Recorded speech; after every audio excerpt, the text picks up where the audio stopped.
بسم اللہ الرحمن الرحیم۔ السلام علیکم میرے پیارے مسلمان بھائیوں۔ میرے بھائیوں، توبہ کی اتنی فضیلت ہے کہ 100 آدمیوں کے قاتل کی توبہ کو بھی قبول کر کے اس کو معاف کر دیا گیا۔ سیدنا ابو سعید بن مالک بن سنان الخدری رضی اللہ تعالیٰ عنہ بیان کرتے ہیں کہ نبی اکرم صلی اللہ علیہ وآلہ وسلم نے ارشاد فرمایا، تم سے پہلے زمانے میں ایک آدمی تھا جس نے 99 قتل کیے تھے، اور اس نے روئے زمین کے سب سے بڑے عالم کے بارے میں پوچھا تو اسے ایک راہب کا پتہ بتایا گیا۔ وہ راہب کے پاس حاضر ہوا اور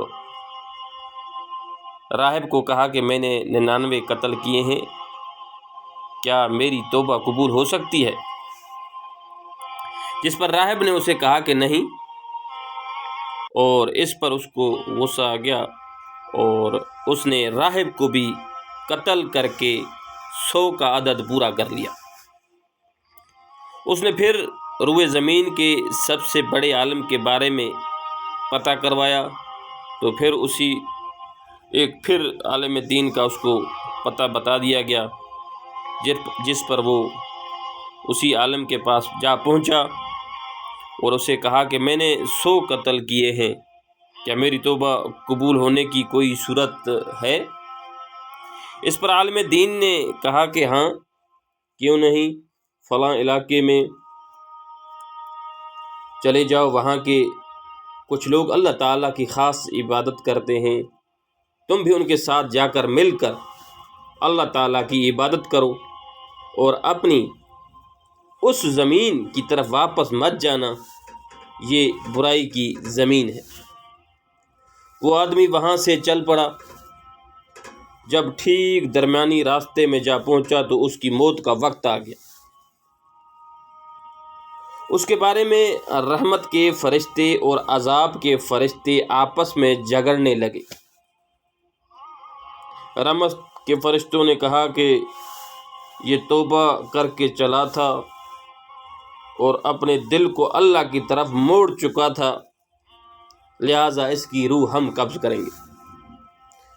جس پر عذاب کے فرشتوں نے کہا اس نے قطعاً کوئی نیکی کا کام کبھی کیا ہی نہیں تھا۔